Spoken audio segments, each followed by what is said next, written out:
Hi, welcome everyone. My name is Bill Bowman. I'm the marketing director for North America here at Cipher. In today's live stream, we're going to dive into business email compromise and how Cipher and FireEye help our customers prevent, detect, and respond to this threat. So I encourage anyone on the stream to leave any comments or messages in the message box, and we'll get to them as we discuss. So with me today is my colleague Scott Krosky. He's the Global Chief Information Security Officer here at Cipher. And we're also pleased to have with us Jamie Maxfield, who is one of the cybersecurity engineers at FireEye. So Jamie joins us from Draper, Utah. Jamie, how are you doing today? I'm doing great. Great. So as I mentioned, the topic of discussion is business email compromise. So at its heart, business email compromise relies on one of the oldest tricks in the book, and that's deception. So the level of sophistication in this complex fraud is unprecedented. People continue to fall victim to the schemes every day. We've seen cyber criminals target organizations of all sizes, of all industries, in every US state and nearly every country in the world. So this tactic targets both nonprofit organizations, small organizations, large organizations, towns, churches, school system, any company, anyone can fall victim to business email compromise. So according to the FBI, business email compromise is carried out by transnational criminal organizations that employ lawyers, linguists, hackers, and social engineers. Since the FBI started tracking this technique in October 2013, over $26 billion in theft has happened from this activity. A recent FBI announcement revealed that between May 2018 and July 2019, there was a 100% increase in identified global loss. So this scam has been reported in 50 states and 177 countries. It's very widespread. Fraudulent transfers have been sent between at least 140 countries. So, Bill, that's pretty incredible. And actually, if I could just jump in here real quick. First off, Marcos Roberto from Brazil, thank you for joining us here today. Appreciate the comment. If anybody has any comments that they'd like to throw in here, we'll go ahead and try to make this an interactive session here. I want to highlight exactly what business email compromise is. So there's really two definitions out there. So the most readily accepted definition of the scam is when a threat actor compromises a legitimate business or a personal email account through social engineering or computer intrusion to conduct unauthorized activities. So then in that instance, they've actually gained access to a real account. There's other definitions out there of this scam where the threat actor doesn't actually gain access to a legitimate account, but they attempt to spoof that account or mimic that account to make it look like it's legitimate or not. And we'll discuss each one of these scenarios here today and how Cipher and FireEye can help our customers prevent, detect, and recover from this type of threat.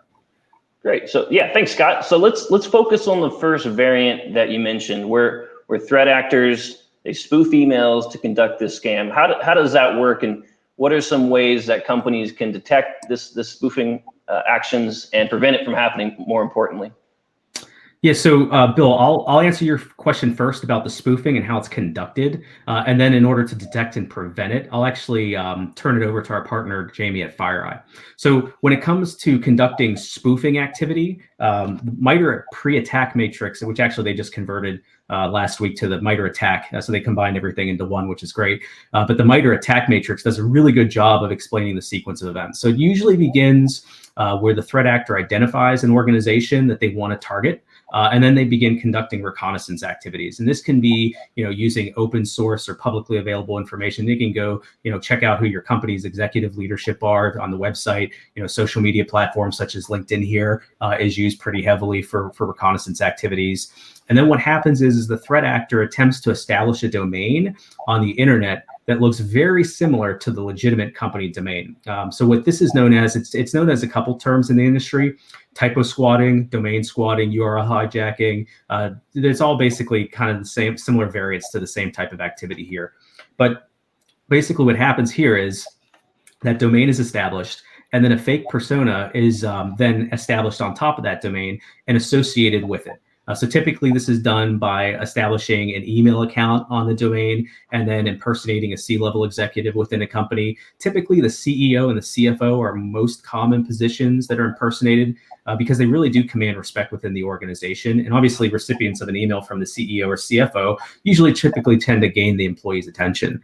But other instances, we've seen instances of other executives within the company also be impersonated.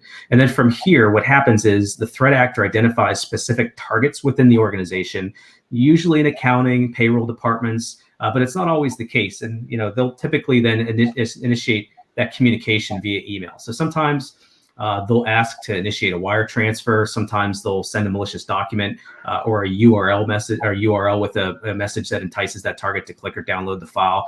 And other times they may find non-traditional methods to elicit funds, such as sending gift cards, etc.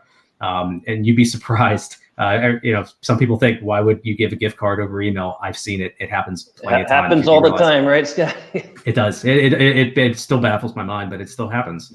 And the threat actor then hopes that their targets will respond by falling victim to that activity. And this is where we introduce security technologies to identify and prevent these emails from entering into an organization in the first place. So I guess, Jamie, could you talk a little bit about FireEye's ability to detect this activity?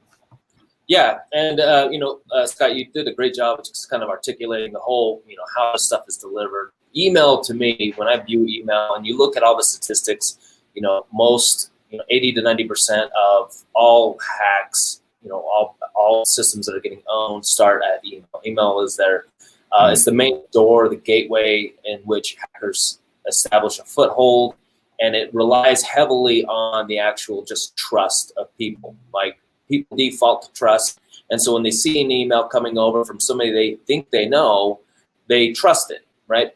So in order to really get ahead of that, your gateway platform, whatever one you're using, FireEye has a number of different techniques that we leverage in order to identify these particular techniques that they're using. For example, you mentioned typo squatting, like the domain reputation and stuff like that. Really it's about breaking into that header that's being sent over and identifying that. So FireEye has a whole system of identifying looks like, sound like domains. So, does this, is this Nike.com domain really, N1KE, right? Did they, misspell that? We quickly identify those and we can quarantine those emails at the gateway level before they even get onto the user, right? It's all about, when you think about security platforms, your ability to scale, right? We can't take the time to look at every email that comes through. So we have to have something that scales in there, and that's where these technologies come into play. The other things that we do is we actually look up the domain reputation that's being presented and how long that domain has been around. Typically, if you're receiving emails from legitimate companies and legitimate sources, those domains have been around for a long time. They didn't spin up a day or two ago, right? Where hackers will normally spin up a domain and then they'll launch their attack within 24 to 48 hours, right? So we look at those domains as this is happening, and we can see all that from there. The other part is looking at who they're trying to mimic. Like you mentioned before, they try to look like a C-level executive sending emails out to other folks inside of the organization.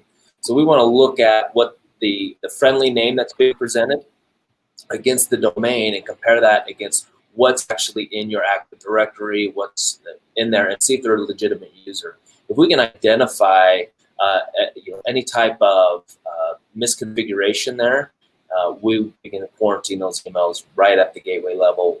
We don't even need to look any further into the email. At that point, we know that who it says it's coming from is being spoofed, and we can go ahead and quarantine it from that point from there. So we call that kind of synthetic address. Create a synthetic address behind that friendly name being displayed, identify who's being spoofed, and quarantine off of there.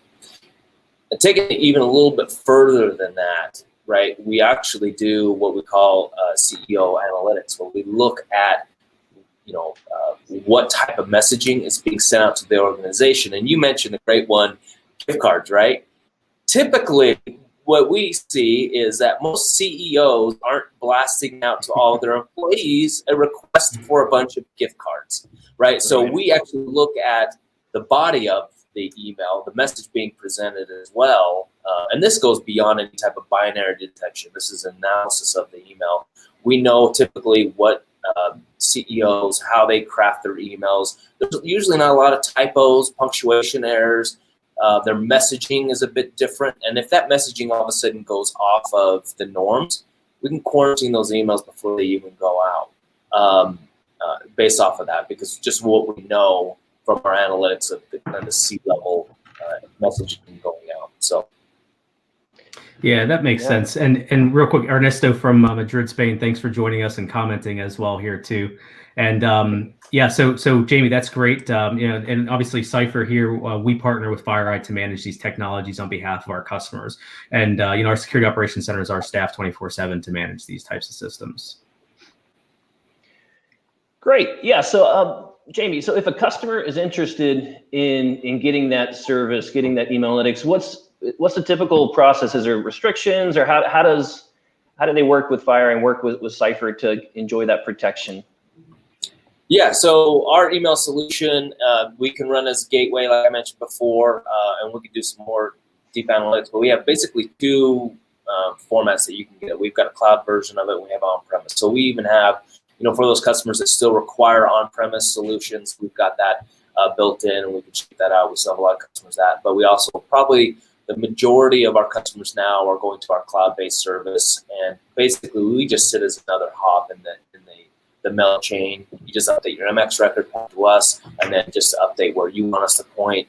Pretty simple as far as configuration, but for those customers that don't feel comfortable with that, like partnering with Cipher, you guys have all the technical expertise to get that deployed and managed for those customers. So you can run that too. And I know, just from my personal experience, getting, the email platform set up, it's pretty simple. And you can have it up and running in 30 minutes once you get your licensing and stuff like that from Cipher and be running that way. Okay, good to know. So yeah, thanks for that information, Scott and Jamie. So let's focus on the other variant that we mentioned at the beginning related to business email compromise. So that's when a threat actor has actually taken over the legitimate email address account and uses that account to conduct the malicious activity. So what happens in that scenario, and can you guys go into how Cipher and FireEye combats this threat? I guess we can start with Scott. Yeah, thanks, Bill. And again, the last scenario that we just spoke about is pretty easy to set up. It's also easy to detect from a user's perspective if they're trained a little bit.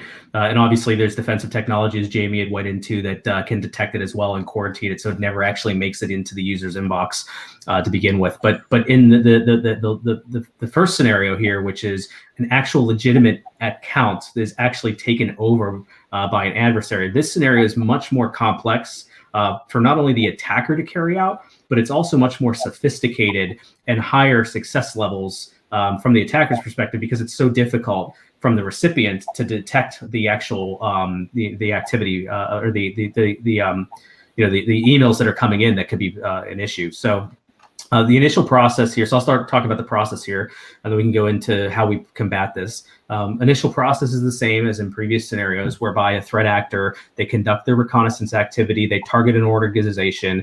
In some cases, there will be additional technical reconnaissance conducted on the email server or the email hosting provider. These are typically scans that are done, and once the vulnerability is identified, the threat actor attempts to exploit that vulnerability. Now, this process it varies greatly. I'll give a couple examples.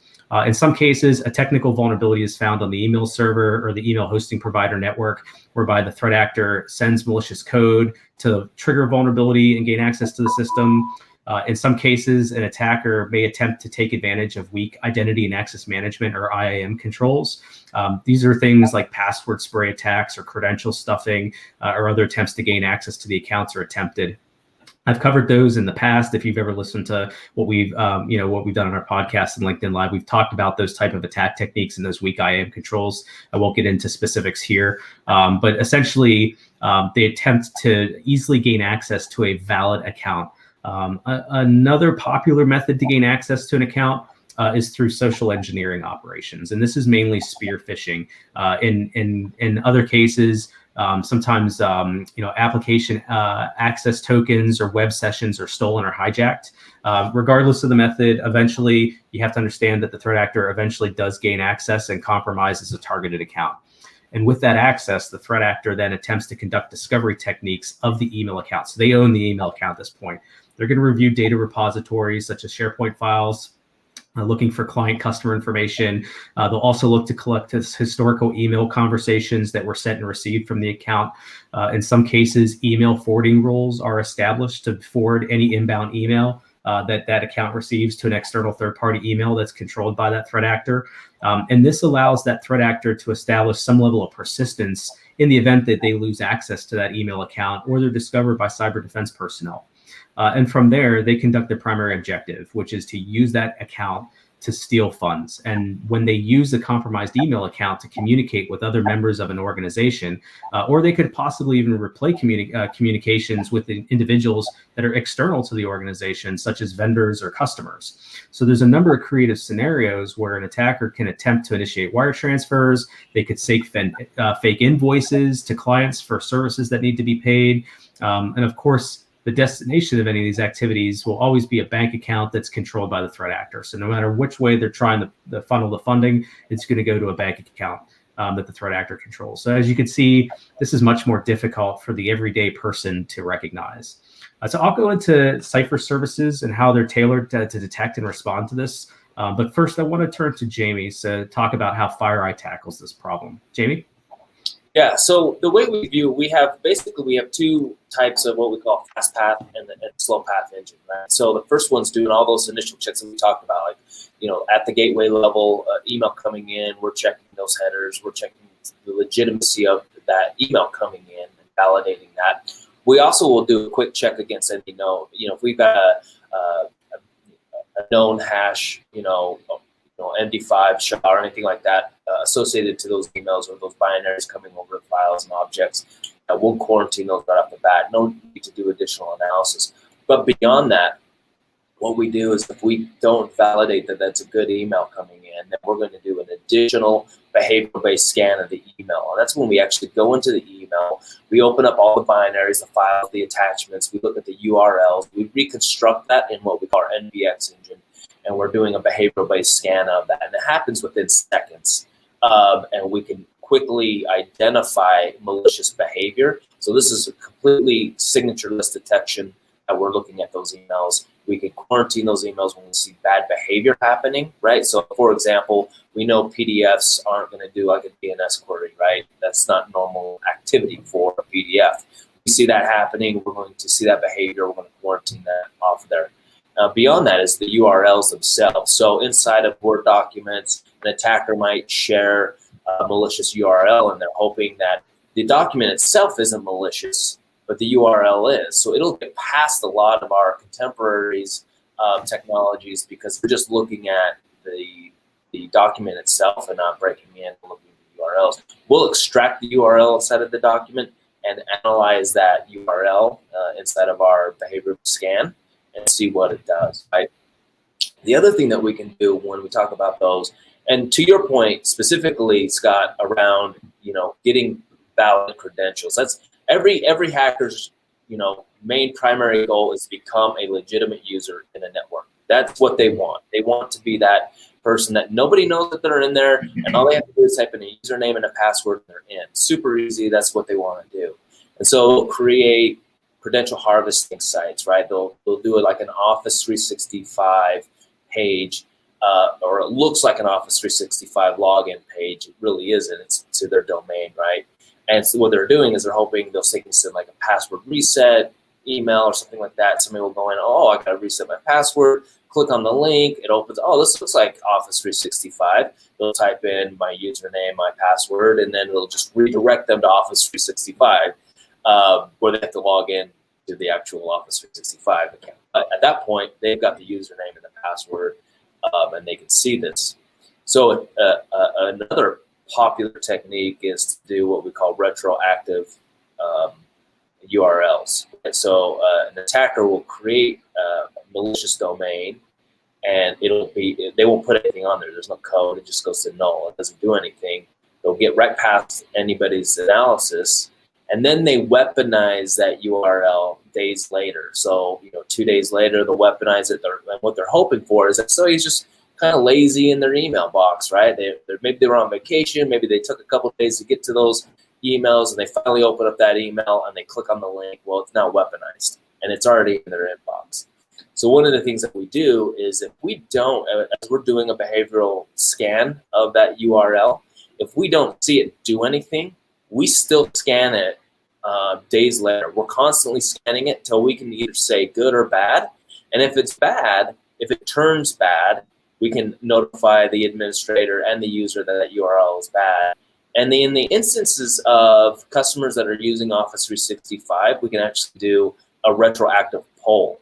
So we can actually extract those emails out of those inboxes retroactively when we see those URLs go bad. So, so we're all doing that binary checks against URLs and against those payloads that are being sent against credential harvesters as well, both at an image level, analyzing it's what we call fish vision. We analyze the actual images that are coming in and compare them with known good login sites. And then also we'll create fake credentials when we see a login page, put those in there and see what it does. That's all done within seconds inside of our analysis engines, what we call FOD and then VX happening in there. So that's that second, what we call kind of a slow path check against those emails to validate those beyond what we do in that first initial fast path. Wow, that's an in-depth defense of the different techniques by FireEye. So Scott, that's how FireEye does it. How does Cipher support that, and how does Cipher tackle the problem as well, in a complementary fashion? Yeah, so I mean, obviously, as a service provider, we partner with FireEye and manage their technologies on behalf of our customers. We also have incorporated CipherBox MDR solution, which everyone is now I would say almost 85-90% of organizations are probably using cloud-based email. So CipherBox has been designed specifically to be able to collect the application logs within those environments. Doesn't matter if it's Office 365 or Google Suites, or you're hosting your own mail server in AWS. It doesn't matter where it's at. Wherever it's at, we can collect the logs. We'll be able to pull the information in there and do certain analytics, right, around that. Is this normal login behavior activity? Is this the same location that they're logging in from? Is this the same amount of time that it normally takes for somebody to type in their password? The browser that they're coming from, all the behavioral attribute is normal time.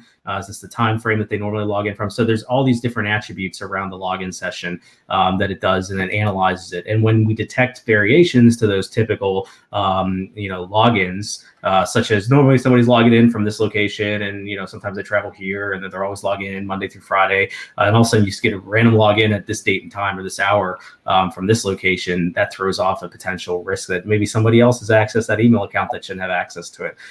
So we can detect that through that perspective as well.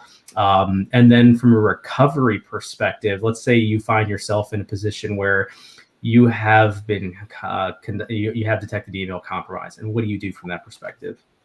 So through Cipher Red Team Services, we have forensics and analysis capability to come in, analyze what exactly happened, what did the threat actor do, how long were they in there, did they have access to certain files or emails, did they establish any persistence activities such as those forwarding roles. Sometimes they'll create other accounts or add different permissions to the accounts. So, most cases, persistence will also be, not only do I have access to this account, but I'll create another account and share permissions from this account and that account. So even if I do get kicked out and the password's reset on this targeted system or the victim, if that victim resets their password, I've already established, if I'm the attacker, I've already established permission settings with a fake account, or let's say a stealth account inside the network to still be able to read and access the email. So there's a lot of different techniques that the attackers do.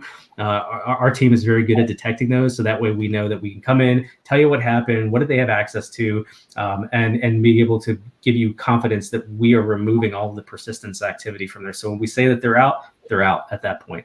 And then working with the, after that's, once you get to that point, you're talking about notifications, you're talking with general counsel that's involved at that point. So working with, the executives within the company to be able to understand what are the next steps going forward as part of that response activity.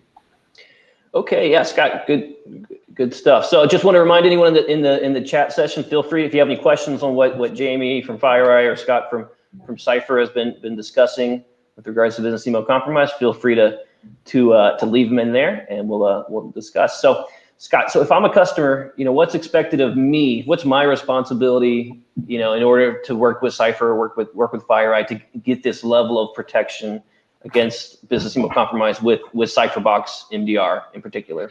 Yeah, I mean, with any of the technologies, but with MDR, I mean, it's a quick conversation. We just understand where's your email accounts located, what's your footprint look like, where, are you on-prem or are you in the cloud? Okay, what cloud instances are you at? And then we size it and provide you with a proposal at that point and say, okay, this is what we understand your environment to be. This is what we're going to monitor. If we're bringing in fire technology, here's the FireEye technologies that we're implementing as well. And then we package that up into one offering, and then we make our proposal. So it's relatively pretty quick and simple. Great to hear. So I think we learned a lot. So Jamie, any final thoughts on the topic? Yeah, I think I would just kind of reiterate what Scott was mentioning there, right? Good security there is no one silver bullet, right? So it's all about layers of security, and inside of those layers, different techniques and tools to identify different, because here's the thing, attackers don't use one set of tools. They use a multitude of tools and techniques. And so your counter to that has to be equal to what they're doing, right? So you have to have different technologies in place. I love the